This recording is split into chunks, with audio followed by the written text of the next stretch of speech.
हम लोग उस पर वैचारिक दृष्टिकोण से संकल्पित हुए। गुरुदेव ने कहा था कि जो शारीरिक रोग होते हैं वो व्याधि होती है और मानसिक रोग आदि होती है। दोनों का जो जन्म है वो कहाँ से होता है? दोनों का जन्म मूर्खता से होता है और दोनों का समूल नष्ट ज्ञान से होता है। ज्ञान यज्ञ के विशेष भूमिका में हम लोग आगे बढ़ रहे हैं और उसी का ये एक प्रकल्प है, उसी की सब चेतना का विस्तार है। ज्ञान ही सब कुछ है। आपका स्वाध्याय बहुत नियमित चलता है, अनिलेश जी का स्वाध्याय नियमित चलता है ऑनलाइन। और कितने एपिसोड हो चुके हैं अनिलेश जी? 1206 एपिसोड्स बताइए। बोले भारत माता की, परम पूज्य गुरुदेव की। पूरे कोरोना काल में आपने पूरे भारत से लोगों को जोड़ा और बौद्धिक मोरल स्तर पर, मानसिक स्तर पर बहुत स्ट्रांग किया, लोगों को जीने के लिए राह दिखाई। उसमें मैं भी कुछ एपिसोड्स में शामिल रहा और लोगों ने बहुत ही आत्मीयता से लोग जुड़े और काम किए, आगे बढ़े। तो उसी की देन है। ज्ञान ही वो है जो हम लोग को स्वस्थ करती है और समूल नाश करती है सभी भव रोगों का। अज्ञान, अभाव, आसक्ति, ये तीन जो है कारण बताए गए हैं बीमारियों के भी और हर समस्याओं के। तीन कारण गुरुदेव ने बताए हैं: अज्ञान, अभाव, आसक्ति। तो आइए इसी क्रम में अज्ञान को, अभाव को, आसक्ति को, तीनों को अपने से दूर बनाए रखने के लिए, गुरुदेव का आशीर्वाद, महाकाल का आशीर्वाद बनाए रखने के लिए अगले क्रम में हम सादर आमंत्रित करना चाहेंगे परिचय के साथ हमारे आत्मीय, अपने प्रिय मिशन के भगत सिंह, सक्रिय कार्यकर्ता, समर्पित कार्यकर्ता, प्रांतीय युवा प्रकोष्ठ। भारत देखिए उत्तर प्रदेश है, बहुत बड़ी आबादी वाला, सबसे बड़ी आबादी वाला अपना राज्य है। उसमें युवा प्रकोष्ठ के संयोजक के रूप में और उसमें जो टीम है उसके सक्रिय सदस्य के रूप में आप दोनों लोग भूमिका अपनी निभा रहे हैं। तो उसमें हमारे मंच में जो सबसे दाहिने तरफ हैं श्री आदित्य पांडे जी, आप प्रयागराज से हैं। आप इलेक्ट्रिक इंजीनियर के रूप में डिप्लोमा लिए। परिवार में आपके पूरे परिवार आपके गायत्री परिवार से जुड़ा था, लेकिन गुरुदेव के साहित्य से प्रभावित हुए, शांति कुंज में सत्र किए और कहा कि आपने नहीं, हम लोग मैक्सिमम अपना जीवन जो है परिवार निर्माण के साथ। आप सदगृहस्थ व्यक्ति हैं, बच्चे हैं, परिवार हैं, माता पिता हैं, लेकिन उसके साथ साथ पूरे युवा, मैं कोई ऐसा कार्यक्रम आज तक देखा ही नहीं हूँ जहाँ आप न उपस्थित रहे हों। बड़े स्तर कार्यक्रम हर जगह, वो भी संविधान के साथ, सक्रियता के साथ। ये प्रयास चल रहा है। प्रयास में न केवल वाराणसी में, अभी तो विभिन्न जिलों में आप लोग का प्रयास कार्यक्रम आप लोग के माध्यम से चल रहा है। तो ऐसे ही हमारे आत्मीय समर्पित कार्यकर्ता आदरणीय भाई साहब को हम यहाँ से आज के जो विषय, पहला विषय है प्रांतीय युग सृजता समारोह झांसी के कार्यक्रम का उद्देश्य, रूपरेखा, हम सबकी भूमिका और हम सब लोग को जागृत करने के लिए गुरुदेव का संदेश वाहक के रूप में यहाँ पर उपस्थित आदरणीय भाई सबसे निवेदन करते हैं कि हम लोग को कृपया मार्गदर्शन प्रदान करें। आदरणीय श्री आदित्य पांडे जी भाई साहब। गुरुदेव के सूक्ष्म संरक्षण में सम्मानित मंच पर हमारे बड़े भाई प्रभाकर सक्सेना जी, अनिलेश जी और हमारे आदरणीय बेचूलाल जी, देवतुल्य भाइयों एवं शक्ति स्वरूपा माताएं एवं बहनें, एक साथ हम सभी गायत्री मंत्र बोलने इससे पहले हम ये निवेदन करेंगे कि जो यहाँ पर गणमान्य व्यक्ति हैं उनकी कुछ लिस्ट दी गई है, उससे भी आपको अवगत करा देते हैं। यहाँ पर युवा मंडल चांदपुर के समन्वयक श्री छोटेलाल पटेल जी, और शायद मेरी जानकारी में जहाँ तक है वो ये है कि जो ये आयोजन स्थल है वो उन्हीं के माध्यम से उपलब्ध कराया गया है और भाई साहब का बहुत बड़ा सहयोग रहता है इन सभी कार्यक्रमों में। उसकी भोजन की व्यवस्था या जो भी दूसरी व्यवस्थाएं हैं वो बिल्कुल निःशुल्क आप सबके चरण कमलों में समर्पित करते हैं। ये बहुत बड़ा योगदान है उनका। और इसके साथ ही जिला सह समन्वयक श्री घनश्याम जी, गायत्री परिवार ट्रस्ट काशी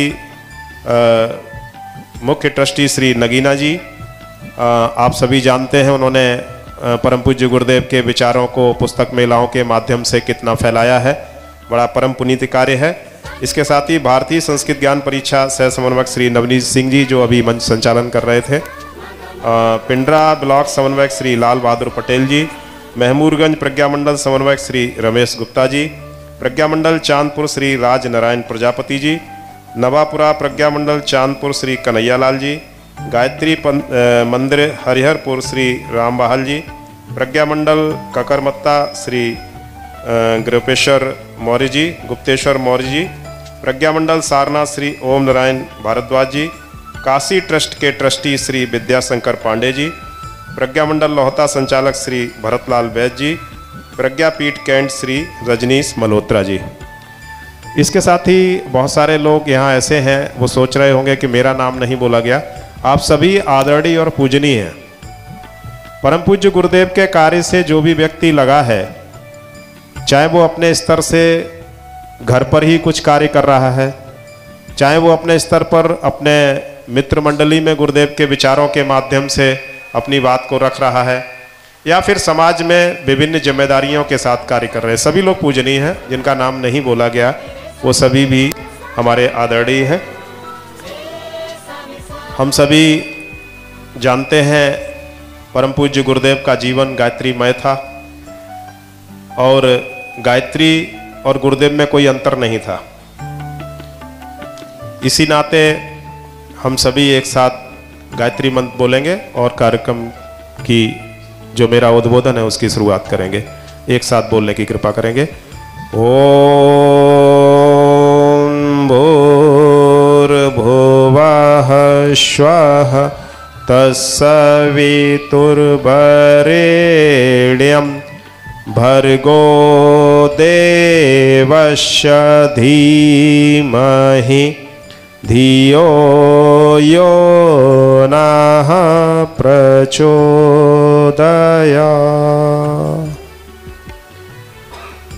मित्रों, हम सभी यहाँ एक विशेष उद्देश्य से इकट्ठे हुए हैं और उद्देश्य ये है कि आने वाले समय में जो उत्तर प्रदेश में दो बड़े आयोजन, जिसमें 1 से 4 दिसंबर झांसी में प्रांतीय युग सजगता शिविर होगा, इसके साथ ही 13 दिसंबर से 17 दिसंबर तक कन्या कौशल शिविर, जिसमें लगभग 5000 कन्याओं की आवासीय व्यवस्था के साथ यह कार्यक्रम सुल्तानपुर में होगा।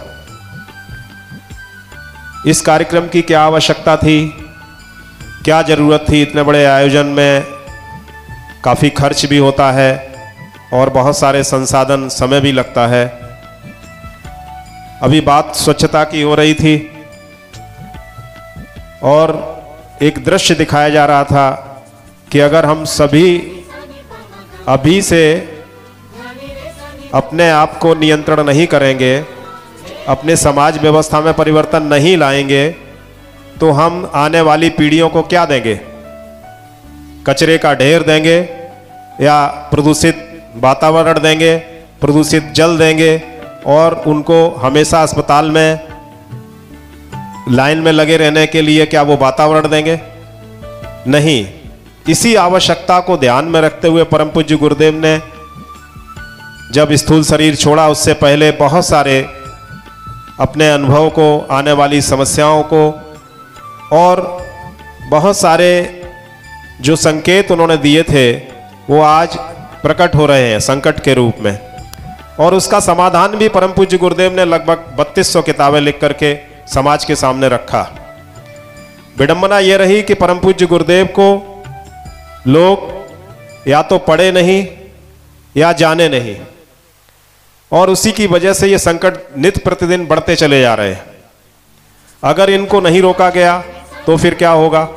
जैसे पश्चिम की संस्कृति में हो रहा है आज, हम सभी देख रहे हैं कि जो पश्चिम के देश हैं वो बिल्कुल षड्यंत्रकारी होते हैं और बिल्कुल स्वार्थी भाव के होते हैं। उनके अंदर कहीं भी मानवता के कल्याण के लिए कोई भी कार्य नहीं है। उनका स्वार्थ है तो वो कार्य करते हैं। लेकिन भारत की ये सोच कभी नहीं रही।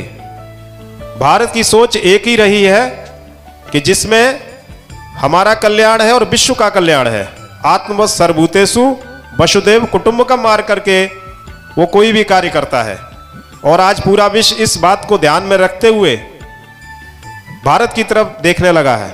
और अभी आपने G20 में देखा ही, परम पूज्य गुरुदेव ने भी अपने अंतिम संदेश में ये बात कही थी कि उस समय लगभग 6 अरब आबादी थी, तो उन्होंने कहा था कि 6 अरब आबादी को हम उल्टे को उलट करके सीधा कर देंगे और सबको एक ही मसाल के नीचे आना पड़ेगा। पूरे विश्व में एक ही चीज चलेगी, एक भाषा चलेगी, एक मुद्रा चलेगी, एक परिवार होगा। और आप देखिए उन चीजों को भी अभी मोदी जी ने रखा कि पूरे विश्व को जो है एक पर्यावरण के लिए सोचना होगा, एक परिवार होगा। तो बात वही आ गई कि अगर हम सभी इस बात का ध्यान नहीं रखेंगे, जो हम कर रहे हैं वो क्यों कर रहे हैं, आखिर क्या आवश्यकता है। आज बच्चे को अगर हम खुला छोड़ देंगे तो बच्चे कैसे बन जाएंगे, ये हम सभी जान रहे हैं। और संस्कार और संस्कृति किस स्तर पर चले गए हैं हम सभी जान रहे हैं। ये जो कार्यक्रम हो रहे हैं, इन कार्यक्रम का मुख्य उद्देश्य एक ही है कि हमारे बच्चे संस्कारवान बने, हमारे बच्चे भारतीय बने, हमारे बच्चे पश्चिमी संस्कृति को ना अपनाएं।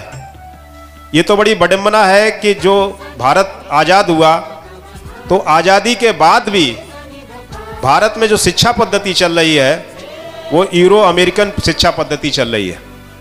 और भारत में जो कानून चल रहे हैं वो भी अंग्रेजों के द्वारा बनाए हुए चल रहे हैं। भारत में अभी तक बहुत सारी चीजें ऐसी चल रही हैं जिनको हम ढो रहे हैं। और उन्हीं की वजह से आज इतने बड़े संकट भारत में भी आ गए हैं। जो भारत पूरे विश्व का विश्वगुरु हुआ करता था, पूरे विश्व को शिक्षा देने वाला था, पूरे विश्व को जिसने गणित दिया, पूरे विश्व को जिसने विज्ञान दिया, पूरे विश्व को जिसने ये बताया कि अगर आप अच्छी सोच के साथ आगे बढ़ेंगे तभी आपका कल्याण होगा, अन्यथा आपका कल्याण होने वाला नहीं है। और आज पश्चिम के देश भी ये चीज जान चुके हैं कि आप स्वार्थी भाव से कोई कार्य करेंगे तो आपका अंत निश्चित है। और आप देख लीजिए यूक्रेन और रसिया का जो युद्ध चल रहा है, लगभग 1.5 साल के करीब होने जा रहा है, और उसका परिणाम क्या होने वाला है किसी को नहीं पता। एक ही बात पता है कि तमाम मिसाइलें चल रही हैं, पानी में बहुत सारे अस्त्र शस्त्र चलाए जा रहे हैं, हवा में चलाए जा रहे हैं, जमीन में चलाए जा रहे हैं, और उसका परिणाम आने वाली पीढ़ियों को भुगतना पड़ेगा। तो ये जो कार्यक्रम होने जा रहा है, इस कार्यक्रम का एक ही उद्देश्य है कि जो हमारे बच्चे हैं वो संस्कारवान बने। अगर वो संस्कारवान बनेंगे तभी हमारा कल्याण है। आज क्या हो रहा है, आज देखिए जो शिक्षा दी जा रही है, उस शिक्षा के माध्यम से जो परोसा जा रहा है वो कहीं ना कहीं बहुत खराब है। क्योंकि शिक्षा हमें निःशुल्क, बेशक शिक्षा हमें जो है किसी चीज़ की प्रतिभा देती है, अर्थात टैलेंट देती है, लेकिन विद्या क्या देती है, विद्या हमें उसके द्वारा जो अर्थार्जन होता है उसका कैसे इस्तेमाल करना है, लोगों के साथ कैसा व्यवहार करना है, परिवार में कैसे व्यवहार करना है, अपने आसपास के वातावरण को कैसा रखना है, अपने मन की शक्तियों को कैसे नियंत्रण में रखना है। अगर मन की शक्तियों को नियंत्रण में नहीं रखेंगे तो बहुत बड़ी समस्या खड़ी हो जाएगी। और आज शायद जो संस्कृति है उसके वशीभूत होकर के, उसके आकर्षण में आकर के आज हम सभी देख रहे हैं कि परिवार टूटते जा रहे हैं, परिवार टूट रहे हैं। बहुत सारे आप देख रहे हैं जो परिवार हैं उनके ऊपर उसमें तलाक के केस चल रहे हैं, बच्चे जो है शराब पी रहे हैं, जो बहनें हैं वो भी जो है कुसंस्कृति का शिकार हो गई हैं। वो ऐसे ऐसे सीरियल देख रही हैं एकता कपूर जैसे लोगों के कि पता चला शादी किसी से, प्यार किसी से, तीसरा आता है, चौथा आता है, पांचवा आता है, और ना जाने क्या क्या परोसा जा रहा है बॉलीवुड और हॉलीवुड के द्वारा। तो ये जो संस्कृति परोसी जा रही है, इससे हम अपने बच्चों को कैसे बचाएं और उनको कैसे संस्कार दें, कैसे वो जो है अपने व्यक्तिगत जीवन में व्यक्ति निर्माण कर सकें, परिवार निर्माण कर सकें, और फिर समाज और राष्ट्र का निर्माण कर सकें, इसी के निमित्त इतने बड़े आयोजन किए जा रहे हैं। और इन आयोजनों का जो मुख्य मकसद है वो सिर्फ यही है कि हमारे बच्चे भारतीय बने। जो भारत का जो गौरवशाली इतिहास रहा है वो उनके अंदर विकसित हो, उनके अंदर डाला जाए, क्योंकि संस्कार और संस्कृति दो ही जगह से मिलती थी। पहले हमारे यहाँ जो शिक्षा पद्धति थी उसमें जो विद्यालय होते थे, जो शिक्षक होते थे, उनका स्तर उस स्तर का था कि उनके माध्यम से बच्चों के अंदर संस्कार प्रेषित किए जाते थे। और हमारे जो परिवार थे उसमें भी वो संयुक्त परिवार हुआ करते थे। बड़े बड़े आयोजनों के माध्यम से, तीज त्योहार के माध्यम से हमारे बड़े बुजुर्ग जो है हमारे बच्चों के अंदर संस्कार डालते थे, और उसके माध्यम से हमारा जो समाज था वो काफ़ी मजबूत था, और उसके माध्यम से हमारे समाज में, हमारे परिवार में सुख शांति और समृद्धि थी। लेकिन आज क्या हो रहा है, आज वो संस्कार और संस्कृति विद्यालय में नहीं मिल रही है। आज वो संस्कार और संस्कृति का लोप परिवारों में भी हो गया है एक तरह से देखा जाए तो अच्छे संस्कार कैसे डाले जाएं, उनके अंदर कैसे परिवर्तन किया जाए, उनको कौरवों की सेना में भर्ती होने से कैसे बचाया जाए, उनको कैसे जो है सही मार्ग पर लाया जाए, इस सब के निमित्त जो है एक विशेष प्रकार की ये कार्यशाला जो 5 दिवसीय आवासीय शिविर है वो होने जा रहा है।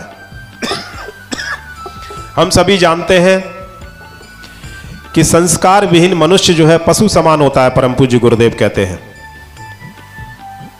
तो ऐसे व्यक्ति से समाज कितने दिन चलेगा, और हम आने वाली पीढ़ियों को क्या दे करके जाएंगे। अगर हम अभी से सचेत नहीं हुए तो हमारा जो भविष्य है वो अंधकारमय है। कि यूरो अमेरिकन शिक्षा पद्धति जो है और जो वहाँ के संस्कार हैं वो हम सभी देख रहे हैं। आज जो अमेरिका अपने आप को कहता है कि हम बहुत विकसित देश हैं, या यूरोप के जो देश ये कहते हैं कि हम बहुत विकसित देश हैं, आज उनके यहाँ बैंकें दिवालिया हो गई। क्यों हो गई, ये चिंतन का विषय है। और जिस पद्धति को हम अपने परिवार में ला रहे हैं, क्या होगा, जो उनके यहाँ हुआ वो हमारे यहाँ होने जा रहा है। उनके यहाँ क्या हो रहा है, 12 साल के 8 साल के बच्चे शराब पीते हैं साथ में बैठ करके। उनके यहाँ क्या हो रहा है, कामुकता इतनी ज़्यादा परोसी जा रही है कि 12-13 साल के बच्चे बच्चियां जो है रति क्रिया में संलग्न हो जाते हैं। क्या हो रहा है, एकल फैमिली पूरी खत्म हो गई। क्या हो रहा है, लोग मानसिक रोगी हो गए, अस्पतालों में लाइन लगी हुई है, और फिर वो पूरा समाज नष्ट भ्रष्ट हो गया है। हमको ये दृश्य दिख रहा है, इसलिए इस संस्कृति से बिल्कुल जल्दी से, जितनी जल्दी हो अपने बच्चों को संस्कारों से जोड़ा जाए। एक कहावत बहुत ही मशहूर है, बाड़े पुत्र पिता के धर्मा, खेती बाड़े अपने कर्मा। परम पूज्य गुरुदेव कहा करते थे, बेटा अपने बच्चों का हाथ मेरे हाथ में पकड़ा देना, फिर उसकी जिम्मेदारी मेरी है। मेरा निवेदन यही है कि जो ये शिविर होने जा रहे हैं, इसमें कोई भी गायत्री परिवार का ऐसा व्यक्ति न हो जिसके बच्चे अगर उस आयु सीमा के हैं, वो उसमें जरूर भागीदारी करें।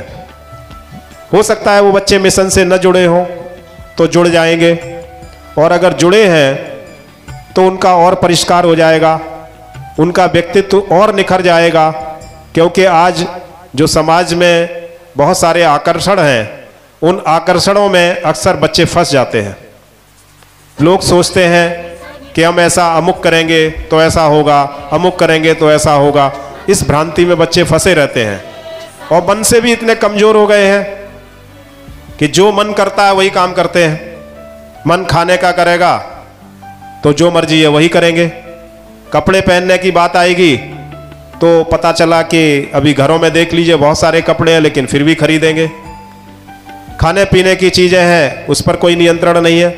तो मन को कैसे संकल्पित किया जाए, मन को कैसे नियंत्रण में रखा जाए, क्योंकि मन ही एक ऐसी शक्ति है कि यदि आदमी इसकी शक्तियों को समझ ले तो सफलता उसके चरण छूती है। अगर जो बच्चे आजकल पढ़ रहे हैं उन्होंने अपने मन पर नियंत्रण नहीं रखा तो उनके क्या होते हैं, जो फिल्में आ रही हैं, जो नाटक आ रहे हैं, उनके माध्यम से वो प्रेरित होते हैं और वो अपने रोल मॉडल जो है ऐसे लोगों को बना ले रहे हैं जो कि उनको गर्त में ले जा रहे हैं। ऐसे हमें जो मन के निग्रह हैं उनको नियंत्रण में करने की वहाँ सीख दी जाएगी, ऐसे संस्कार परोसे जाएंगे, ऐसे विचार दिए जाएंगे वहाँ पर कि जो है बच्चे जो है इन बुराइयों से कैसे बच सकें और समाज में जो आज चल रहा है उससे कैसे बाहर निकल सकें अगर फंस गए हैं, और इसके साथ ही उनकी जो व्यक्तिगत जीवन में जो परेशानियां उनका समाधान कैसे गुरुदेव के विचारों के माध्यम से करें, परिवार में जो उनकी पारिवारिक जिम्मेदारियां हैं उसका निर्वहन कैसे करें, और समाज और राष्ट्र के लिए जो उनकी जिम्मेदारियां निर्धारित की गई हैं उसका भी वो निर्वहन करें। इसलिए हमारा निवेदन सभी से यही है कि अपने अपने बच्चों को इस कार्यक्रम में निश्चित रूप से ये सुनिश्चित करें, जो भी यहाँ आयोजक मंडल के लोग हैं, मैंने पहले भी निवेदन किया था कि वो जो मिशन के जितने भी कार्यकर्ता हैं उनके परिवारों का एक पूरा जो डाटा है उसको एकत्रित करें कि किसके परिवार में 15 वर्ष से लेकर के 30-35 वर्ष तक के बच्चे हैं, और ये सुनिश्चित करें कि उनको उसमें भागीदारी करानी है, क्योंकि जो समय चुना गया है उस समय में अधिकांश बच्चों के जो पाठ्यक्रम हैं वो लगभग पूर्णता की ओर होंगे और कोई भी ऐसा उस समय परीक्षाओं में परीक्षा वगैरह का कोई क्रम नहीं रहेगा।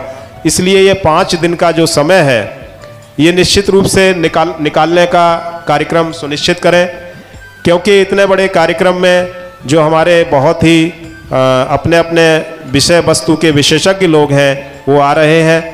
अगर कन्या कौशल की बात करेंगे तो उसमें भी हमारी डॉक्टर बहनें भी आएंगी, और भाइयों के कार्यक्रम में भी जो है वहाँ पर डॉक्टर्स लोग रहेंगे। तो अगर कोई मानसिक प्रॉब्लम है, शारीरिक प्रॉब्लम है, तो उसका भाई समाधान वहाँ पर उनको मिलेगा, और इसके साथ ही बहुत सारी उनको एक भविष्य के प्रति जो उनका उद्देश्य है उसकी भी स्पष्टता होगी, शिक्षा और विद्या को लेकर के भी उनकी स्पष्टता होगी, मन को कैसे नियंत्रण में रखा जाए जो आज सबसे बड़ी समस्या है उसका भी समाधान मिलेगा, और वो निश्चित रूप से अपने व्यक्तित्व का पूरा विकास कर सकेंगे। वो ये जान सकेंगे कि जो सुंदरता है वो व्यक्तित्व की होती है, वो उसके अंदर जो उसके गुण हैं, जो उसके व्यवहार में आते हैं, उसके माध्यम से उसकी पहुंच कहाँ तक है ये उनको पता चल सकेगा। आज इसके बहुत सारे उदाहरण हैं। आप जो अभी राष्ट्रपति द्रौपदी मुर्मू हैं उनको देख लीजिए, उनकी मन की शक्ति कितनी अच्छी थी। सोचिए, जिस माता के 3 पुत्र, यानी कि उनका पहला पुत्र 3 वर्ष की आयु में मर जाता है, दूसरा पुत्र 25 वर्ष की आयु में मर जाता है, तीसरा पुत्र 28 वर्ष की आयु में मर जाता है, और 2 पुत्रों की पत्नियां भी मर जाती हैं अकाल मृत्यु से, और उनके पति की भी मृत्यु हो जाती है। एक ऐसी माता अपने आप को मन की शक्ति के बल पर और अध्यात्म की शक्ति के बल पर राज्यपाल बनती हैं और वर्तमान में राष्ट्रपति भी बन चुकी हैं। तो ऐसे लोगों का हमें उदाहरण जो है देना होगा बच्चों के सामने। बच्चों के सामने कलाम जी का भी उदाहरण बहुत ही प्रेरणाप्रद है कि कलाम जी जो है जब बचपन में छोटे थे तो अखबार बांटा करते थे, और जब वो धीरे धीरे बड़े हुए तो हिंदू परिवारों के साथ में उनकी ज़्यादा उठना बैठना था, मंदिरों में जाना और वहाँ पढ़ना, एक ब्राह्मण परिवार के परिवार में अधिकांश समय बिताना, और फिर धीरे धीरे करके कितने बड़े पद पर पहुँचे, जिनके पिता के पास उनके भरण पोषण की जो जिम्मेदारी थी वो अच्छी तरह से नहीं हो सकी, क्योंकि मछली पालन का काम उनके पिता करते थे। इसी प्रकार से दूर जाने की जरूरत नहीं है। परम पूज्य गुरुदेव का आप जीवन दर्शन देख लीजिए। परम पूज्य गुरुदेव ने कितनी शिक्षा ग्रहण की, लेकिन विद्या के माध्यम से इतना बड़ा प्रकल्प खड़ा कर दिया। आज पूरे विश्व की समस्त समस्याओं का समाधान परम पूज्य गुरुदेव के विचारों में है। आप माता जी को ले लीजिए, माता जी की शिक्षा कितनी है, लेकिन उन्होंने अपने जो भाव थे, जो तत्व ज्ञान था भारत का, उसको हम सबके बीच में परोसा, और आज मिशन दिन दूना रात चौगना बढ़ता चला जा रहा है। अभी आज ही चर्चा सुबह हो रही थी कि अब अगर शांति कुंज में जाना होता है तो सोचना पड़ता है, इतनी भीड़ होती जा रही है। हमने कहा निश्चित भीड़ होगी भाई, जो है आने वाले समय में शांति कुंज को भी ऐसा कुछ बनाना होगा कि अगर आने से पहले आप सूचना नहीं देंगे तो आपको हम स्थान नहीं दे पाएंगे, क्योंकि मिशन हमारा जो है मत्स्य अवतार की तरह बढ़ता जा रहा है। निवेदन आप सभी से यही है कि आप अपने बच्चों को इस कार्यक्रम में कैसे भागीदारी कराएंगे। कोई समस्या है तो उसके लिए भी आयोजकों को बताएंगे। इतना जान लीजिए कि इन दोनों कार्यक्रम में अगर आपके बच्चे जाते हैं तो आप ये मान लीजिए कि अगर उनके अंदर कुछ बुराइयां हैं तो बुराइयों से दूर हो जाएंगे। भविष्य में कोई बुराइयां आने वाली हैं तो वो आगाह हो जाएंगे, उन बुराइयों से बच जाएंगे और एक ऐसे समाज का निर्माण जो कि हम चाहते हैं कि हमारे घर में एक अच्छी बहू आए, हमारी बेटी को एक अच्छा दामाद मिले, उन सब की संकल्पना के लिए इन बच्चों को आप वहाँ भेजिए। ऐसा नहीं है कि एक आप अच्छी बहू चाहते हैं और अपने बेटे के अंदर आप संस्कार नहीं डालना चाहते हैं, ये भी गलत बात है। क्योंकि अगर एक बेटी को अच्छे संस्कार देंगे तो आप जान लीजिए कि आपकी नाक मायके में भी ऊंची रहेगी और ससुराल में भी ऊंची रहेगी। और अगर आप अपने बेटे को अच्छे संस्कार देंगे तो वो आपका जो नाम है वो रोशन करेगा। इसलिए इन कार्यक्रमों में आप अपने बच्चों को जरूर भेजिए। जो लोग गायत्री परिवार से जुड़े हैं उनको भी, और जो उनके रिश्तेदार हैं उनको भी, जो पड़ोसी हैं उनको भी प्रेरित करें और ये गारंटी लें कि ठीक है आप भेजिए, हम इसकी व्यवस्था बनाते हैं। कोई आपको असुविधा होगी तो आप बाद में मुझे शिकायत करिएगा कि भाई आपने एक ऐसी जगह भेजा जहां हमारे बच्चे को अच्छा नहीं लगा। निश्चित रूप से जान लीजिए उन बच्चों को बहुत अच्छा लगेगा और उनके जीवन में परिवर्तन होगा। और आप इसके लिए उनके ऊपर दबाव भी बना सकते हैं, उनको प्रलोभन भी दीजिए कि भाई ठीक है आप 5 दिन के लिए जाएंगे तो हम अमुक वस्त्र आपको दिलवा देंगे या अमुक कार्य कर देंगे। या फिर आप उनको बलपूर्वक भी कह सकते हैं कि नहीं भाई मैं आपका माता पिता हूँ, आपको ये कार्य करना ही पड़ेगा। ऐसे करके चाहे जैसे भी करके आप अपने बच्चों को अच्छे से जानते हैं तो आप उसके अनुरूप जो है व्यवस्था बना करके इन कार्यक्रमों में भागीदारी करने की कृपा करें। यही हमारा आप सबसे निवेदन है। अगर किसी को कुछ बुरा लगा हो तो क्षमा चाहेंगे।